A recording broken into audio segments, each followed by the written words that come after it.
లోకం ఒక మాయని తెలుసుకున్నాను.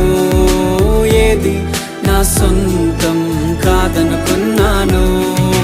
తప్పిపోయిన కుమారుని నేనైతే నా కొరకై నిరీక్షించే తండ్రి నా యేసు.